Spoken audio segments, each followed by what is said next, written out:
So this is like a little more food for thought. How many of you guys find it difficult to be a Christian on a daily basis? Maybe yes or no, right? How many of you guys have kids maybe that you grew up in the church with, kind of like don't really participate in the church as much today as when they were young? I don't know, maybe. So like for me, for instance, right? I look at the kids that I grew up with in my Sunday school and everything, and I did the math one day, and about 90% of them no longer have any connection with the church. Which is a lot, right? 90% is almost 100%. 90% is a big number. And this is something, math, right? Yeah, easy math. This is something we see in the United States at large. Like there's some research that's done that shows that about 60% of people are going to fall away from whatever faith they had when they were high schoolers. They'll go into college, they'll go through whatever, and it just gets like harder to be a Christian, it sounds like. So I want to ask the question like why that is. Maybe help us understand things a little bit more. So there's two stories that I want to present to you. One story is made up, one story is real. And I want you guys to figure out which one is real, and then we'll talk about it a little bit. Here's one story. I was leading a retreat somewhere. The priest comes up to me. The priest says, "Steve, I've got 3 kids. My oldest one is in his 20s. He's already fallen away from the church. He doesn't do anything with the church anymore. My middle one is a junior in high school. He's basically done. He's going to go to college and he's going to do whatever the heck he wants to.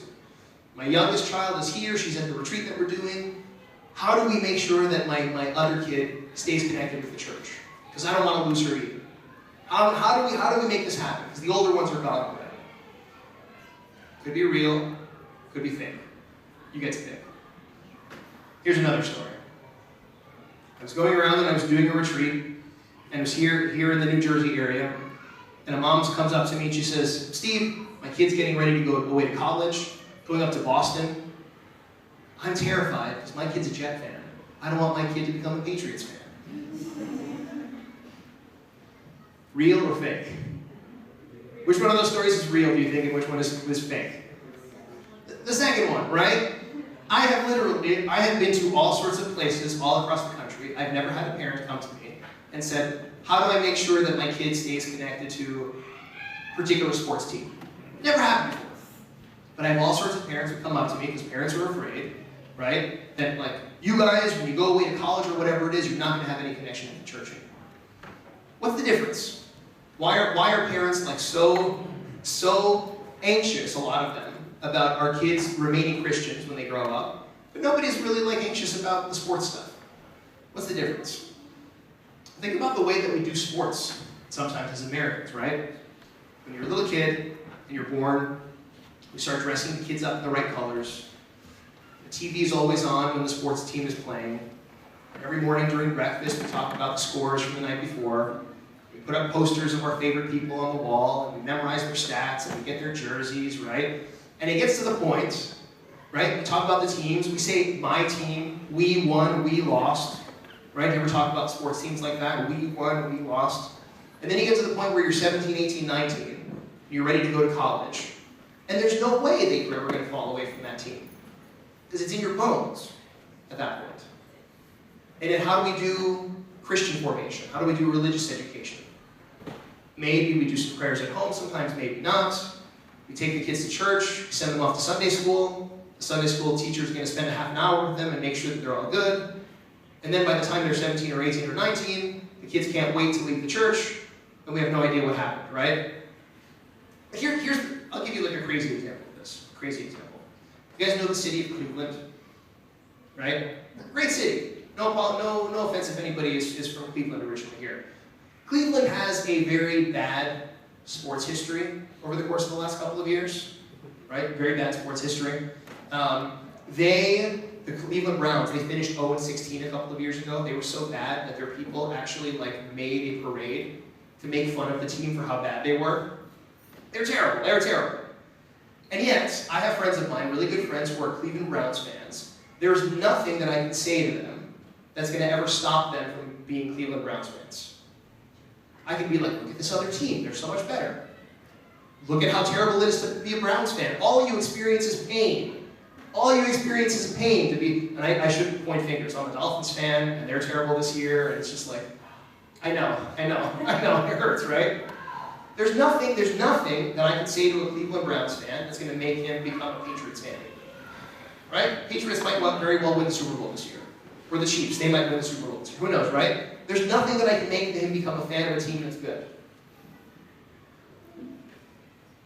And yet, in the same way, like there's nothing that would make me become a Browns fan. There's nothing that would make him stop being a Browns fan. Like it doesn't exist up here anymore. It's not about arguments or whatever it is. It's just about like the love that we have. And sometimes my sense is, when we talk about Jesus, when we talk about Christianity, it's like up here in our heads. And we're worried about convincing people to be Christians. We're worried about sort of making sure that people stay Christians. We're browbeat them, we make them feel guilty or whatever it is. It's not something that exists in our hearts in the same sort of way. I don't know if this is making any sense for you guys. I'll give you another story that I think about when I think about this. This is a stock photo. It's not the actual person, right? But one time I was traveling around a retreat, and I met this young woman named Catherine. Catherine, right?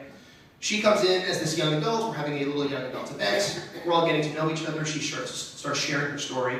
She tells me about how when she was a kid, she used to be involved in everything that happened with the parish. She was there for Sunday school. She was there for like sports stuff. She was there for the cultural stuff. She was there for everything. Anything that the church did, she was there for. She was there like 4 or 5 nights a week. She graduates high school all of a sudden. Totally disconnects from the church. There's nothing left for her anymore. She comes back. I meet her. She's in her mid-20s. She comes back. She's like, I heard that there was this young adult group that was here, that was meeting. I really, really wanted another young adult group to belong to, so I came here. Because I've been trying for the last couple of years to find another group to belong to. But it was interesting, right? Because the way she said that, she wasn't looking to get to know Jesus. She wasn't looking to become a member of the church. She was looking for another group. Because that's all that she had gotten when she was growing up, groups and groups and groups. She would have been an all-star. Always had perfect attendance, coming to all the groups, doing all the sorts of events. And yet by the time she becomes an adult, she's looking for another group rather than having anything deeper. So this is my question, right? What does that mean? There's a movie that I think of sometimes, which is called The Shawshank Redemption, to help me make sense of some of this. Has anybody ever seen The Shawshank Redemption? Okay, it's a fantastic movie. If you haven't, I'm going to try not to spoil it, but it's like 25 years old, so I think if there's spoilers, like, you should have seen it. It's a really good movie. Shawshank Redemption is about a guy who goes to prison for killing his wife, right? He didn't do it. He was framed for it, he goes to prison, and the whole movie is him trying to survive in prison.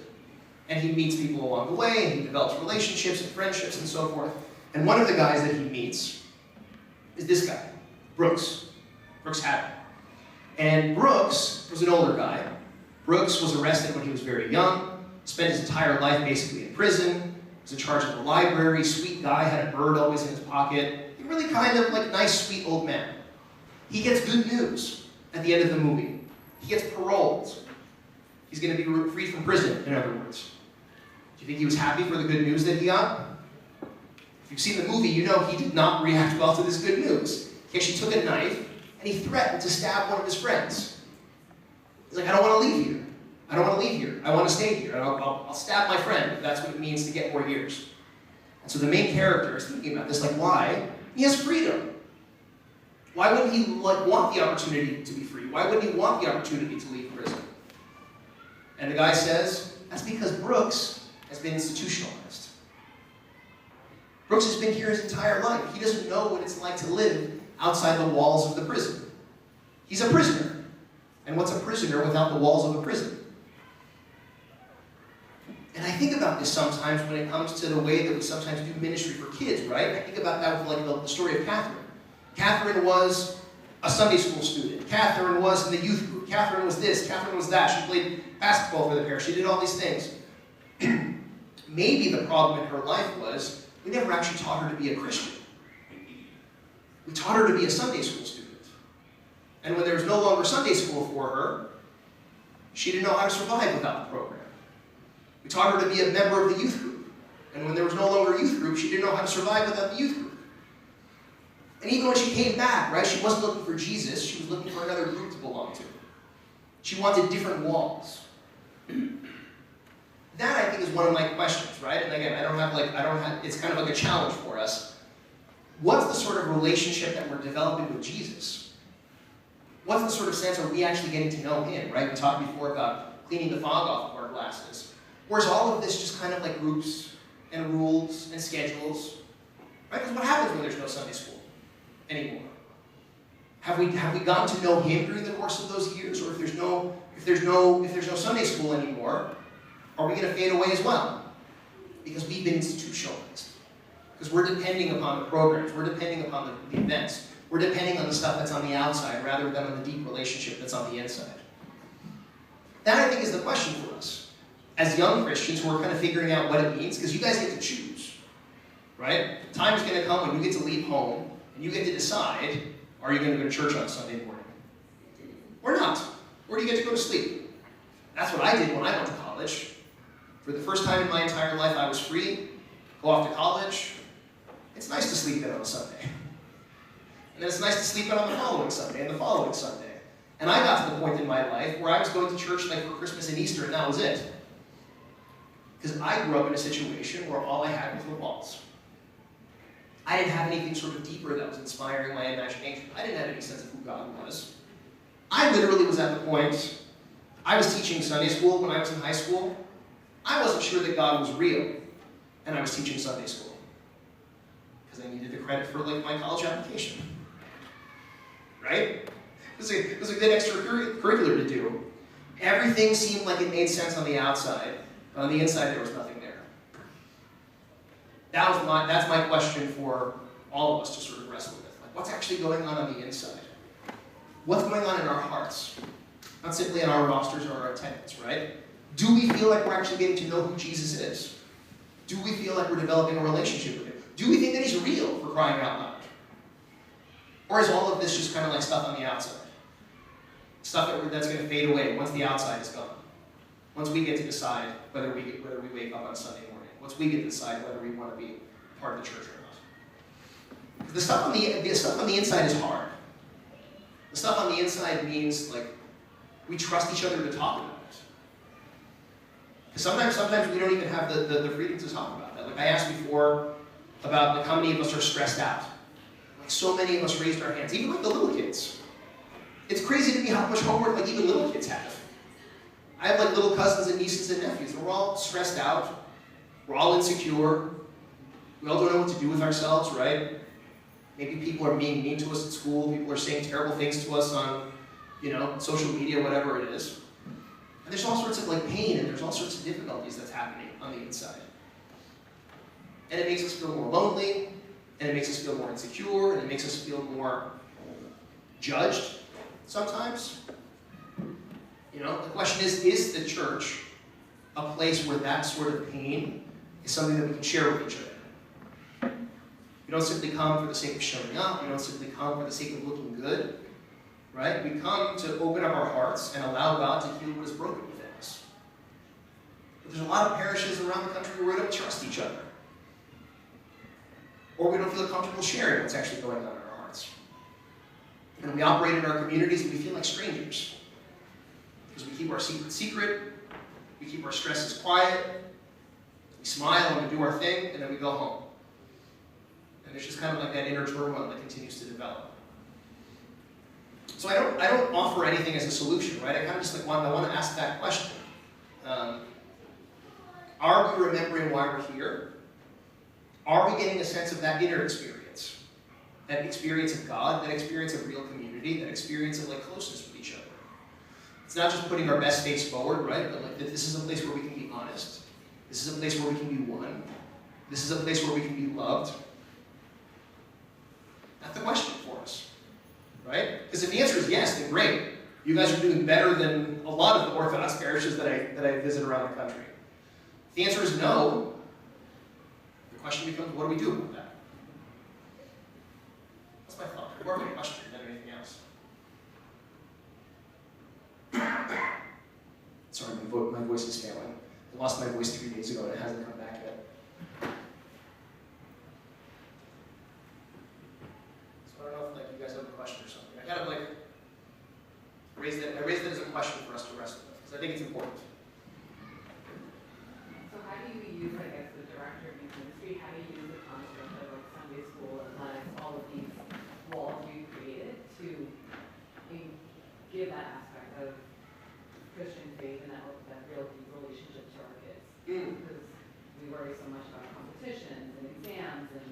doing well in athletics and things like that, but how do you roll that in? What have you found successful in your work? Yeah. This is a good question. I think I'll answer it two ways. One, I think, is like sometimes, like when we do Sunday school, and it's important, right? To make sure that like kids know the right things. But I'll give you this example. I remember the first time I ever got a prayer book when I was a kid. I think I finished a year of Sunday school or whatever it was. And I got my prayer book at the end of the year, and they're like, hey, congratulations, you graduated 8th grade Sunday school or whatever it is, and they gave me this prayer book. And I was like, okay, what do I do with this? And they said, next. And they just moved me in line, and the next kid got the book. And everybody got this book, but nobody showed us how to actually use it. So where do you think my prayer book ended up going? On my shelf. Recollected dust for many years. We did a lot of like facts and figures in church. We talked about when councils were, we talked about just like all important on some level. But literally when I was a kid, nobody showed me how to pray. And so when I went home and I was by myself, I didn't know how to open up a prayer book. It's easy on some level. You open up a prayer book, there's like a table of contents, but nobody like showed me how it was done, so I never did. Or another example. We have like our little our prayer ropes, right? I remember the first time I got a prayer rope when I was a kid. It was at the end of like a youth group year, or whatever it was. Somebody gives me this prayer rope. Okay, great, what do I do with it? No one told me. So it lived on my wrist as like a little kind of Orthodox, fashion statement, and I never actually used it to pray because no one actually taught me how to pray. And then I got to the point, right, I graduated, I'm heading into college. Sure, I knew like when the first ecumenical council was, and I knew when St. Basil was alive and so forth. But when I'm sitting in my room in college, I didn't know what to do with that prayer book. It wasn't an instinct of mine. I didn't know what to do with that prayer book. It wasn't an instinct of mine. You think about the way we do sports.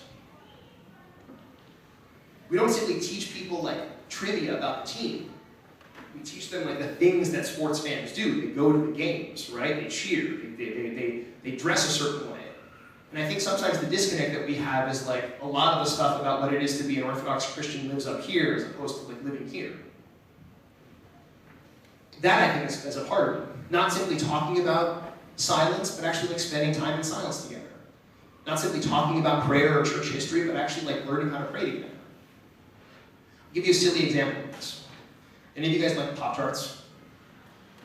Have you ever looked at the box of Pop-Tarts? You know what's on every box of Pop-Tarts has instructions. Pop-Tarts have instructions on them. Step 1, open bag. Step 2, put in toaster. Step 3, enjoy. There are literally people out there who will not buy the Pop-Tarts because they don't know how to use them. Which is like a classic, actually, like bit of human psychology. If we don't know how to do something, we're not going to do it. That's why habits develop. Habits are things that we know how to do, and we do them on autopilot. Right? Have you ever caught yourself like brushing your teeth, and you're not even aware you're brushing your teeth? You're just on autopilot. But for a lot of us, like the basic things of what it is to be an Orthodox Christian at home, we don't know how to do it. Because nobody has thought to help us do like step 1, 2, 3. So we don't. But we do, we know how to play video games, we know how to whatever. We just don't know how to be Orthodox Christians. Not up here, but here.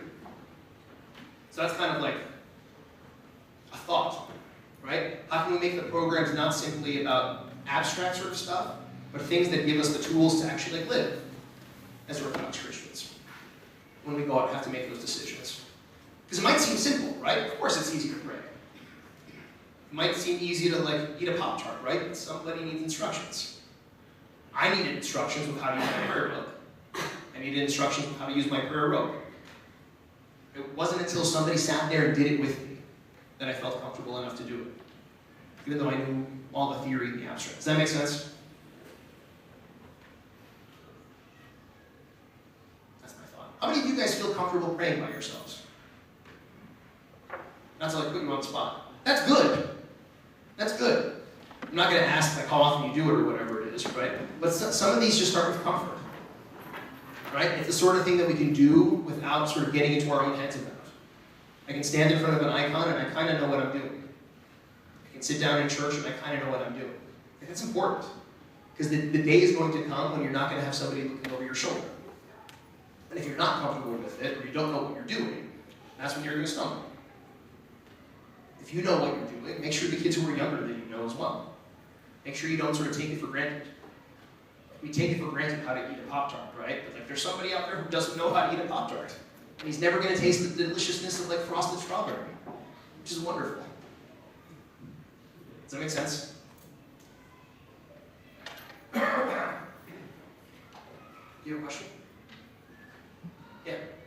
So I'm going to college next year. Uh-huh. So what advice do you have, like, to the future not like distance myself away? Yeah, so good question. The question was, you're going to college next year, what advice do you have to sort of keep this momentum going? People, I think, tend to become creatures of habit. So there's actually research that talks about this too, that says that it's in your first 40 days of coming onto a college campus that you tend to get into your routines and your habits that are going to be part of whatever it is. Like it's in your first 40 days that people connect with a fraternity, or it's in your first 40 days that you're going to connect with your sports team or your debate club or whatever it is. My suggestion would be, in that time period, connect with other Orthodox folk and sort of get into habits like with them that are going to center around the church. And it's not to say don't do the other stuff, obviously. Like if you want to debate or if you want to sort of be in a acting club or whatever it is, you're going to do that. But it's easy for life to get on autopilot. Like we don't think about stuff. So the question is like lay that foundation as soon as possible. Find other people who are going to go to church with you.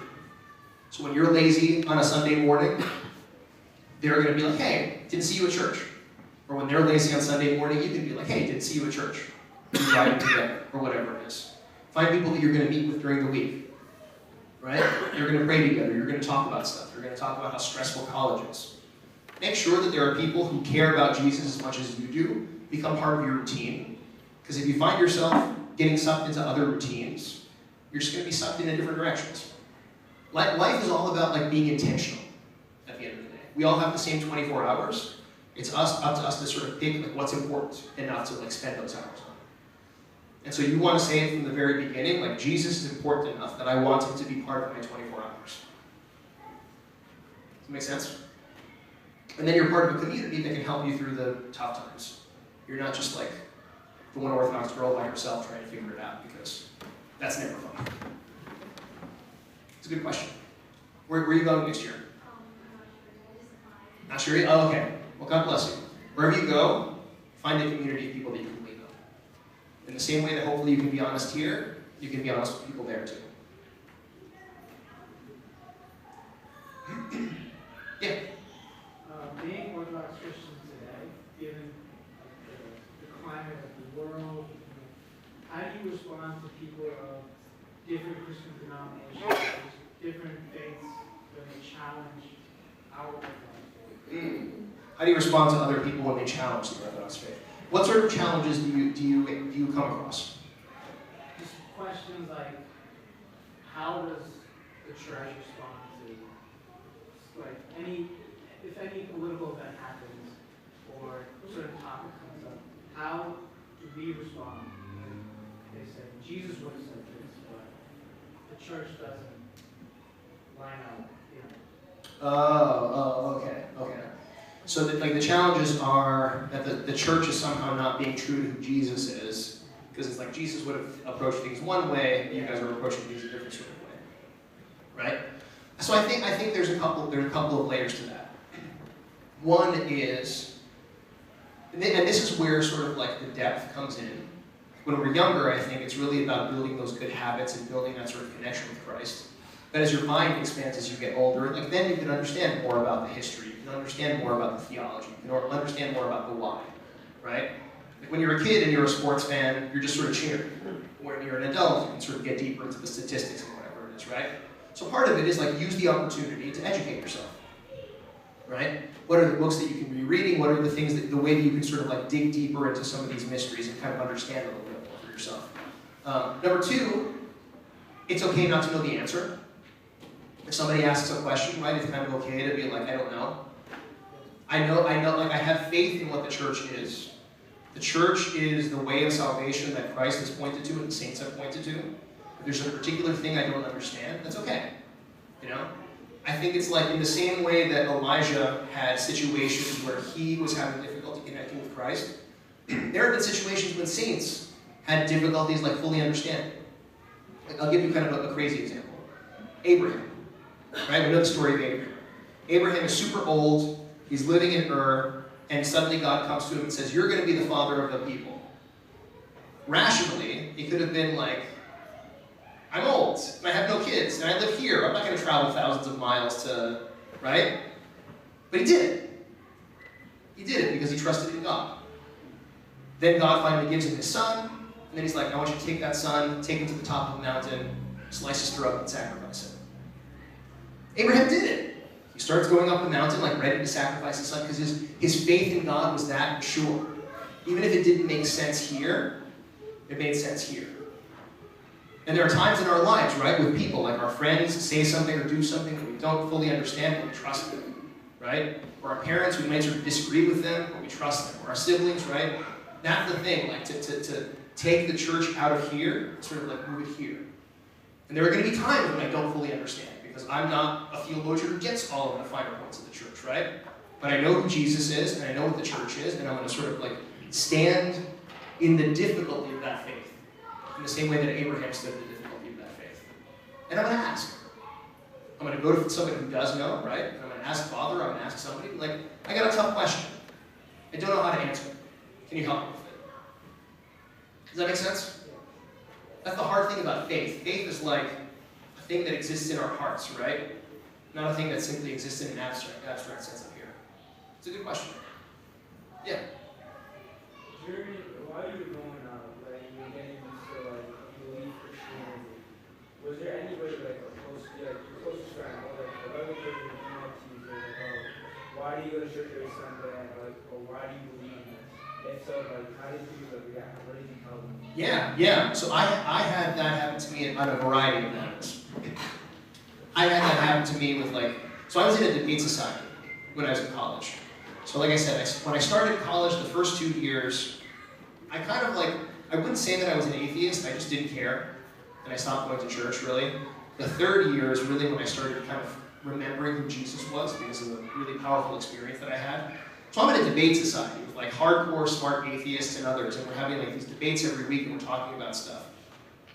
It's really about having the courage in your convictions to share, right? This is because like, this is what God has done in my life. This is because the way that God has acted in the lives of my family members. This is the way that He's acted in the lives of the saints. Like, it's true. I can give you personal testimony from what I've seen. I can give you testimony that I've heard from other people. Like, it's true. I'm not going to give you kind of an abstract, philosophical sort of whatever. It's in my experience is born this out. We can sort of get to that point, right? We can talk about what those experiences are and whatever it is. But it's really like developing that sense of courage to be like, I get it. And also, I think part of it is realizing, like, if they don't agree, that's okay.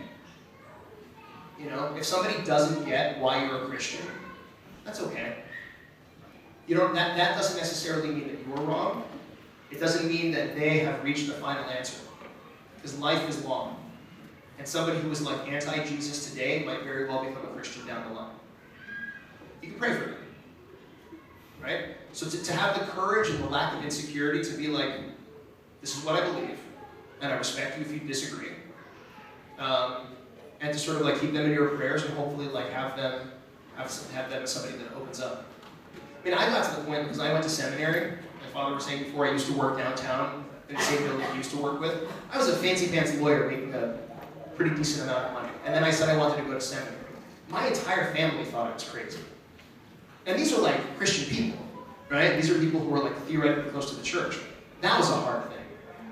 To be like, okay, I feel like God is calling me to this, and everybody in my family being like, Steve, you are absolutely nuts. That's hard. When you have a lot of people that you love and respect who are sort of questioning you and like asking why you do this and you're being sort of silly, those are sort of character building moments. When you get to sort of like decide. Like, yeah, it's uncomfortable at the end of the day, but this like I know it to be true. And those are grow up moments. In a sense, where my heart is not going to be guided by shame. It's not going to be guided by insecurity. It's not going to be guided by the pressures around me. It's going to be guided by like what I know is true. And what I know is that God is real and God wanted me to do this particular thing. Does that make sense, or is that too abstract? So it's not easy in those moments. Somebody comes to you and is like, why are you a Christian? That's dumb. It's not easy. But again, those are on the bright side, nobody's throwing rocks at your head. Right? On the bright side. It doesn't make it any less hard. It's just a different kind of hard. Yeah. How can you help, like, sometimes I find in the church, using prayer, I find myself opening the book, reading the words, closing the book, and my prayer will continue outside of that prayer. Yeah. As far as what that book, what that service is providing me, it's not, like, I'm not really getting that value out of it. Yeah. I'm just kind of opening the book. Yeah. How do I, It feels mechanical. how do I get the value out of the service? Yeah. So I think there's two things. There's two things with that. There's some of the best advice out there when it comes to like having your own prayer rule, and that's going to be between you and your spiritual father, between you and your priest. Whatever it is, be reliable about it. Right? So the thing that I've noticed in my life, and I think this is what you see in the lives of the saints as well, you have those moments of difficulty, and those are kind of like in the same way that it's difficult when somebody pushes back on you. There are going to be times when it's going to be difficult to sort of say your prayers and do it, right? Those are like those character building moments when you're doing it not simply because it feels good, but you're doing it because of your love for God, right? St. Cyril will talk about this every now and again. St. Cyril on the Athens is a Russian saint. And he talks about like for years and years and years, every time he prayed it was a struggle. And he talks about how sometimes like God, it seems like he pulls away. It's not to abandon you, it's a way to invite you deeper.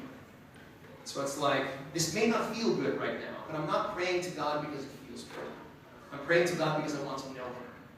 And sometimes that means clawing through the darkness and trying to find Him on the other side. And that just happens when you stick with it. It's like when you work out. And sometimes your body just feels really worn out, and you want to stop working out, or you want to stop practicing, or whatever it is. Like, that's when the muscle growth happens. When you power through that difficulty. Right? So whatever you're doing, be consistent with it, number one. Number two, I also think, this goes back to the point we made about silence. Sometimes it's helpful to prepare yourself before you do your prayer.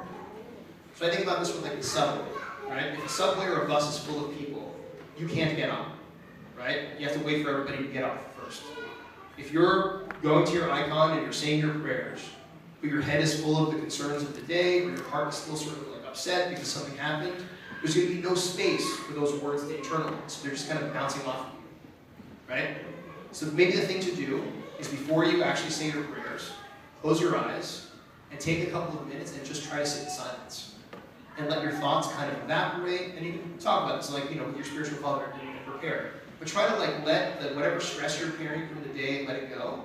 So your heart is open. It's not full of stress. It can be open to the words of the prayer.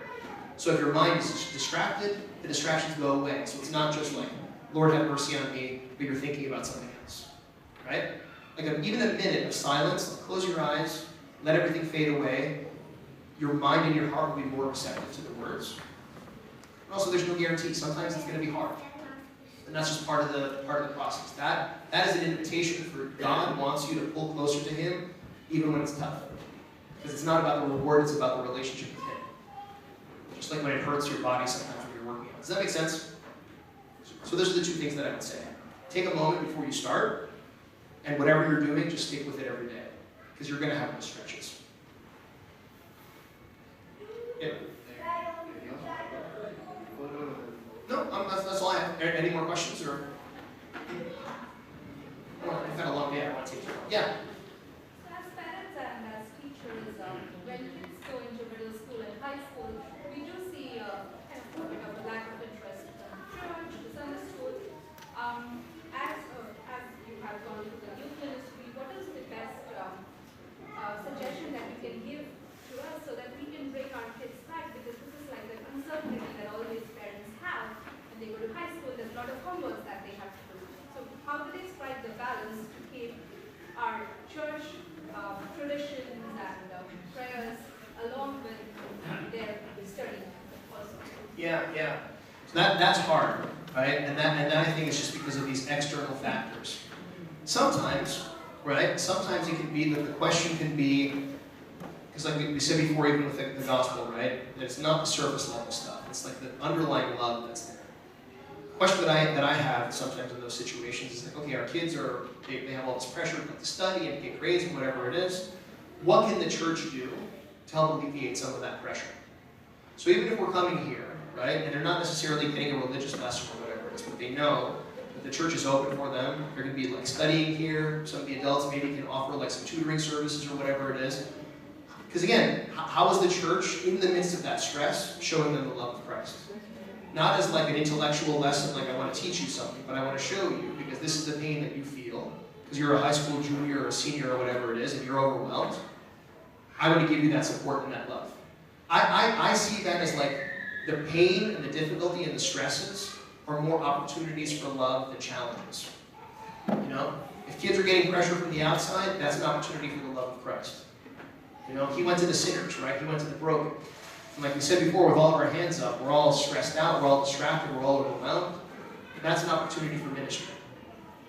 You know, even if we don't sort of use it as an opportunity to teach, it's just like the church is the place that's there for me in those situations. Does that make sense?